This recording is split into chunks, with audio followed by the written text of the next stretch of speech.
Hey everyone, got something new today. This one is something I'm going to call the Arbor Lock, or maybe the tool Arbor Lock. It's another gadget I've just come up with to help me work on my mill. It's proving extremely useful. Just like my recent vice straw saver, something simple and obvious, but I hadn't seen anyone make one. Well, I've never seen anyone make this, even though it's even simpler and even more obvious. So if you want to know what it is and why I need it, stick around and watch the video.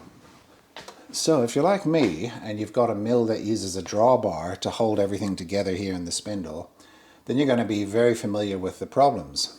This is what I actually end up doing. Hold that with my shoulder, put that in there to where I need it, and then start winding like that.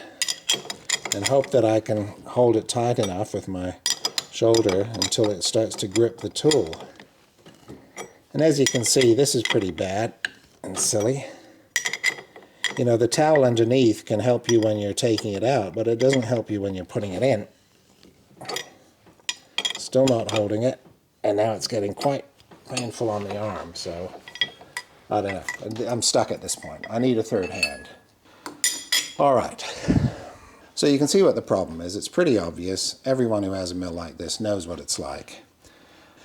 Now, just a quick word about my drawbar lock. There's a whole video about this that you should watch. This primarily helps me with removing the tool arbor, especially that bit where I need to crack it out because it's sitting tightly in the taper. And that works really well for that.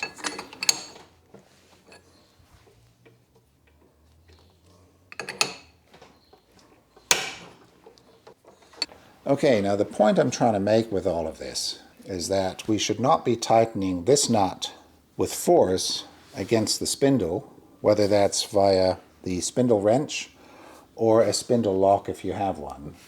We should also not be tightening it up with force against the drawbar lock, which you won't have because I'm the only person who has one of those. And instead, we should be tightening that up with force only against the tool arbor. And that's all a bit of a pain, and so that's why I came up with the Arbor Lock, or the tool Arbor Lock. And that's sitting in a tray here in pieces right now next to me. So in the next part of the video, we'll put that together, mount it on the mill. I'll show you how it works. It's very, very simple. You might be surprised. And then I think I'll just finish the video with a whole lot of machining clips, because there's plenty, even though it's a simple part. All right, stick around and watch the rest. And so one part of this assembly is to put a rubber handle on this spanner. This is the spindle wrench that comes with the mill. It's a 30 mil, and so I'm thinking about that much. I can't get it on there with my fingers, but I've got another method I'm going to try out. And then we're going to push it on somehow. Alright, what I'm going to do is try and squirt some of this down it. And now that is obviously a solvent, wax and grease remover. But it should lube until it evaporates. So let's give it a shot. Oh, yep. And it does. Basically like I thought it would.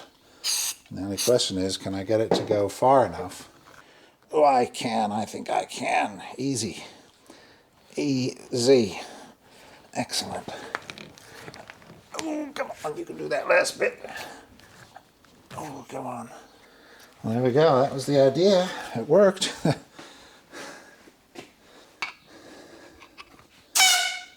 Excuse me. There we go. Part one worked very nicely. Pretty happy with that. Pretty rough, but definitely does the job. Okay. Now the rest of it involves just a couple of parts. That, and a few screws. So to put it together, it's very complex. All we do is put that there, do this. Those holes are counterbored.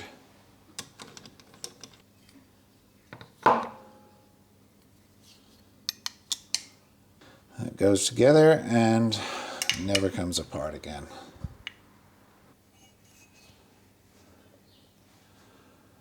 So that's all there is. Just a block, a couple of holes, a slot, bit of chamfering, a couple more holes there.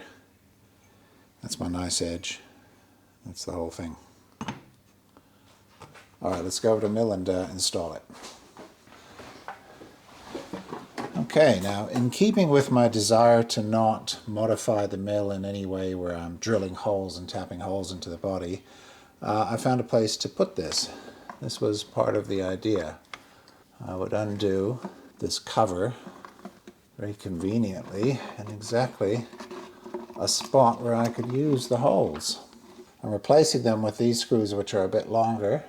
They're hex as well, but they're sort of round head, cap head or something you call them, like that. And that works even better than the originals, which were not. It just fits better inside these bellows here. That's like that. Now getting these holes aligned was, I wanted to get them exactly right, so I didn't want any movement here. And that worked, so there we go. Gives me plenty of thread as well to give it all strength. So this is the first assembly. Okay, that's now in. And on this side, that's fine. Okay, so now we've got the tool Arbor Lock installed. How do we use it? Let's start by inserting a tool. How about this drill bit? And now I'm facing using multiple hands. Well, my options are, I could still use my drawbar lock. That's nice.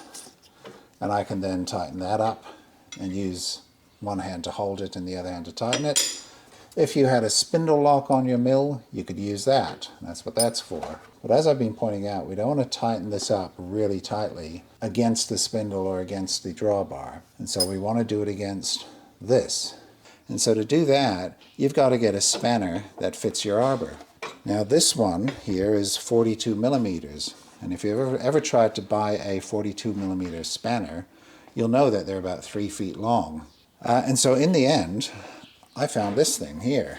This is a low profile, wide jaw adjustable wrench. And it goes all the way out to 50 millimeters. It's very low profile and it's short. This is fantastic. I can put it on there, and now I'm not tightening against the spindle, I'm tightening against the arbor, which is as it should be. Now I can really put some force on it. There. And I don't have to worry about the spindle lock or my drawbar lock or anything else. And so that's really good. So now with my new tool Arbor Lock installed, I'll show you how I'll do all this. And it's really very simple. I take my wrench, find the interface, I go like that, and I'm done. So now I can do this, get my spanner, put it on here, and start cranking that up. And I can make that as tight as I want. And when I'm ready, take this out. Beat that. Really good. Do your work, you know, and when you're finished, put it on, come up here, take it out again. Perfect. It has other features. I went with this design, or I came up with this design because I wanted to be able to put the wrench on from any side here, visually, because I can see the flats are there. I have the wrench in my hand. I can put that on, and then just without looking, I can just put it in there. Don't have to think about it. Getting it off also without looking. The alternative was that I would have something that I slot that into, and then I would have to line it up with those flats. I didn't want to do that. That would be a bit like trying to line up the hole in your spindle with a spindle lock. You got to put it in and you got to find that spot. I thought it'd be much easier if I just put it on and then I'm not even looking. I just do that. So that was one consideration. The other was I wanted it to allow me to still use this front surface for a magnetic base, because I do that quite often. And it's still good. And of course I wanted it all to look tidy and not be in the way. I've got a DRO going here. There's going to be a head there and a scale behind it. It'll be out of the way of that. And then lastly, I didn't want it to just work with this, right? I also wanted it to work with this. And so I put that on. So now I've got a spindle lock. And a really strong spindle lock. I don't have to fiddle through a hole or anything. Just put that on and we're done. Let's just carry on with the demo. Say I want to swap this for my face mill over here. Because I'm taking that out, I would do that with the drawbar lock. Put that in at the top, get on the spindle with the spindle wrench, loosen it, take it to the point where it's going to crack off, and then crack it off. And at that point I can just wheel it out like so. Get my other gadget, put it in. I don't even have to touch the drawbar. Put that back in. We're good to go. Pop that out of the top. We're done. And so again, if I want to get that out, I use my drawbar lock, put that in, get on the spindle, take it to where it cracks, crack it. And having that free hand is so good because you're not trying to get it out here with one hand. You just pop it out like that. Put the other one back in. Like so. Lock it up. And we're good to go. Want to get a tool in there. Done. Take that out. Use the now free hand to lock that. And use this hand to apply any desired amount of force to the collet. Whatever's necessary. Pop that out with one hand. First thing I noticed when I made this was this was going to be lower down there. And the first thing I noticed is that this wrench, when it was bare metal, would slide down and fall out. And so I made it up at that height so that this wrench here would be flat, approximately horizontal when it's installed. But I also wanted a rubber handle on it so that it doesn't clatter around and it grips much better, so it wouldn't slide out even if it was on an angle. And so that's why I did that. All right, there we go. If you made it this far, you're doing really well. Today I demonstrated the drawbar lock, which I made in a different video. It's a very important part of this because making this and using this is what led me to realize I needed something else, and that I didn't need a spindle lock, which is what everyone else has. What I needed was a tool arbor lock. The drawbar caused me a lot of trouble. You've seen that in the video. That's fixed. The tool arbor causes a lot of trouble. That's fixed. But on top of that, with the spindle spanner, I have a spindle lock as well, built into the same gadget. So it's actually all three: drawbar, spindle, and tool arbor lock. And so, couldn't be happier. So if you like what you saw, give me a like, subscribe, comment. What else can you do? Like, subscribe, comment, send me money, and share the video. That's it. All right. So stick around, watch the clips if you're interested. Otherwise, I'll see you in the next one.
Alright, so now I'm going to do something you probably haven't seen before.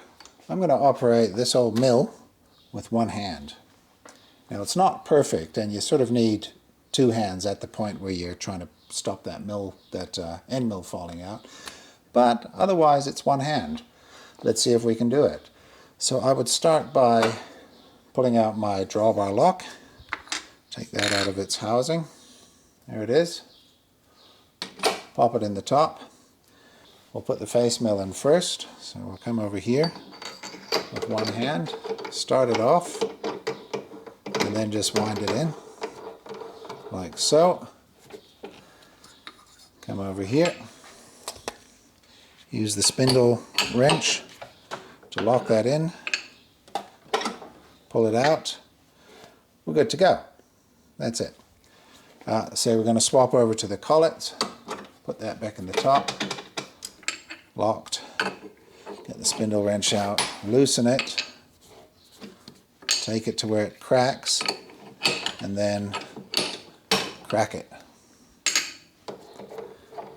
Pull the thing out. Get the other holder. I'm going to put that in the same way.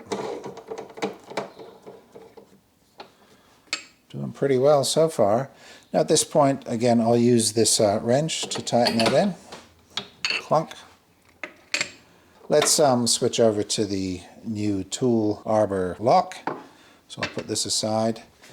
And so we'll use this one. Put it in there. Undo that. Now at this point we'd normally need 3 hands. I need 2 hands now. But using the previous method of doing that, I can get it in with one hand.